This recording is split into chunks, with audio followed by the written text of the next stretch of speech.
pretty good at this rapping and sitting down thing.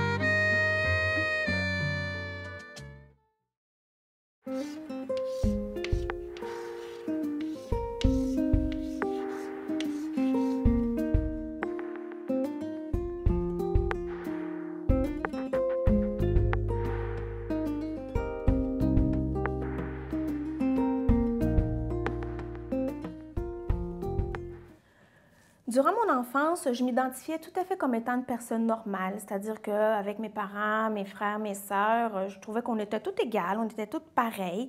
Mes parents ne m'avaient pas fait d'éducation particulière à ce sujet-là. Alors, je te dirais que durant mes études secondaires, c'est là que j'ai vraiment fait plus d'apprentissage très personnel, là, de façon autonome. C'est pas mes parents qui m'ont fait d'éducation particulière. Ensuite, j'ai fait mes études secondaires, j'ai obtenu mon diplôme, je suis déménagée à Montréal et c'est là que j'ai vu que vraiment il y avait une culture et une identité particulière pour les personnes sourdes. Alors vraiment, on avait vécu les mêmes frustrations. Vraiment, c'est un soulagement de rencontrer d'autres personnes sourdes puis de me sentir vraiment pareille.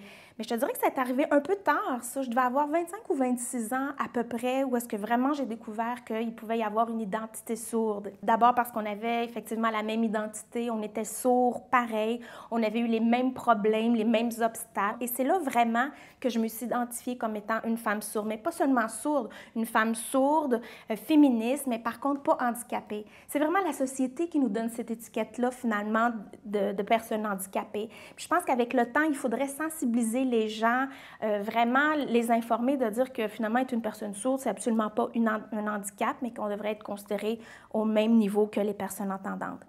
Dans ma vie de tous les jours, au quotidien, comme je disais avec mes amis, je me sens du même niveau. Je trouve que ça va très bien. C'est plus au niveau de la société entendante, au niveau de l'accessibilité des services, par exemple, du gouvernement, que ce soit pour le ministère de la Santé ou de l'Éducation. Vraiment, il y a des obstacles. Il faut continuer nos luttes et nos batailles. Je sais que c'est long, mais c'est au même titre que les autres handicaps, finalement, qui ont leur lutte et leur bataille à faire. Ça prend du temps.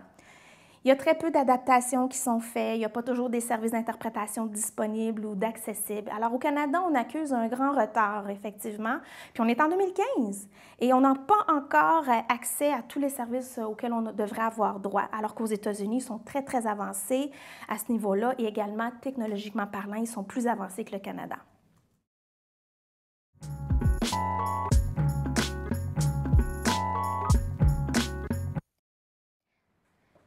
Étant jeune, j'avais jamais eu de chum, puis j'ai rencontré mon premier chum, c'était un entendant. Je devais avoir 23 ans, je pense, alors qu'étant jeune, j'avais jamais eu de chum avant, là.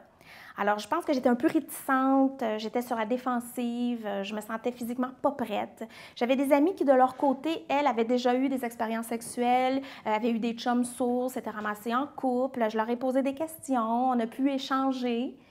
Elles m'ont raconté un petit peu ce qui se passait, partagé leur expérience.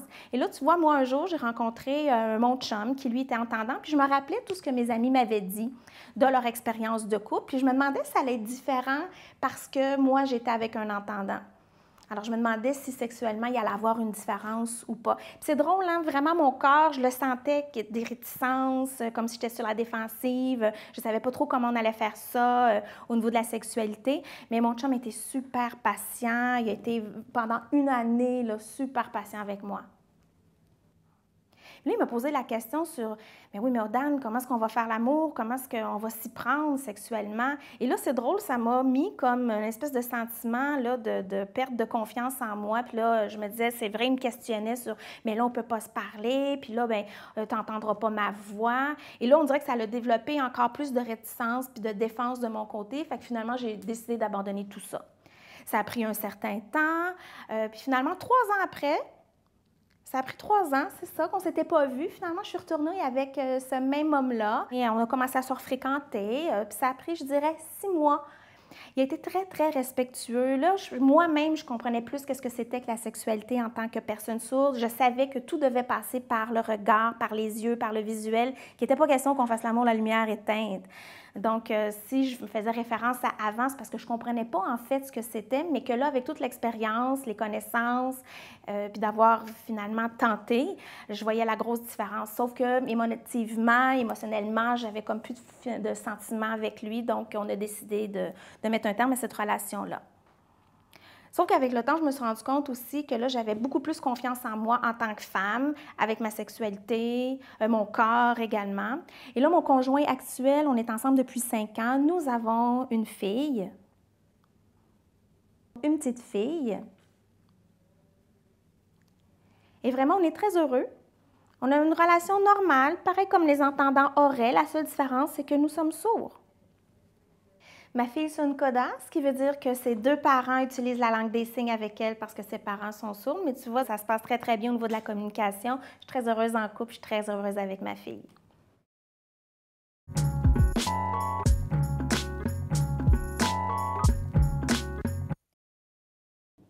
Alors franchement, moi, je vais te dire que je préfère évidemment d'être en relation avec un sourd parce qu'au niveau de la compréhension, de l'identité, on est pareil. À la base, on est pareil. Alors que si moi, sourde, j'étais avec un entendant, c'est sûr que, bon, il pourrait peut-être comprendre certains faits sur la surdité, mais pas de A à Z. Probablement juste en partie, puis il manquera toujours des choses sur la surdité qu'il ne pourra pas comprendre. Alors que si je suis avec un sourd, ça coule, c'est fluide, la communication, même sexuellement, ça se passe super bien.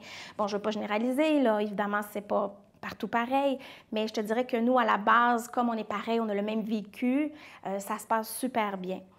Alors qu'un entendant aurait de la difficulté à comprendre les frustrations qu'on a vécues en grandissant par rapport au manque d'accessibilité et tout. Ce qui fait que pour moi, en tant que sourde, je préfère être avec un sourd. No matter where I go, all eyes are on me. Everyone, stop what you're doing. The human's moving. Ooh, when I breathe, one of many thousands, yeah, that's who I be. Now I need the whole room to freeze. They're God blessing me, but I didn't even sneeze. On my knees, questioning excessively. Wanna know my life expectancy? Like it doesn't get to me. Get a hysterectomy or life worth living. Don't watch TV, sounds like a gimmick. Little people living in a big world. Successful married couple that have kids, girl. Let me guess, they eat dinner too. My breath ain't nothing but an interview. It's not what I did or what I didn't do. I learned to exploit all this shit when I was introduced to the game. Born into lame medical debt. The brain and body weren't identical yet. We made a hell of a bet, a hypothetical mess. Now I gives no fucks and it's incredible. Yes, I'm still tangled up in my cable and not able to eat at high tables or live life stable. I bet all your right labels, but didn't get catcalled and ain't complaining at all. They're like, Kaylin, you talk too much. Shut up, you walk too much. Or is sex still the same? I'm like, nah, boo, hush. Give me some confidence, now I got too much. The inspirational porn star. Oh, my cute wheelchair costs as much as a sports car. Look, we got enough problems, no need for you to call a cop who can't solve one. 'Tis the season, get a job. Taking pics with Santa in the middle of the mall. Unless you're good at bagging groceries or pushing carts through the snow freeze. Good thing for goodwill. Oh, please. Every time I go to a show, can't see shit, but I park front row. But I don't ask for no pity. So why you rapping so shitty? Stairway to heaven. Oh, shit, okay. So tell me how the hell we gonna get in? Well, I don't know. Lord knows where I'm heading. It's hard out here for a gimp. There's a stairway to heaven. So tell me how the hell we gonna get in? Lord knows where I'm heading. It's hard out here for a gimp.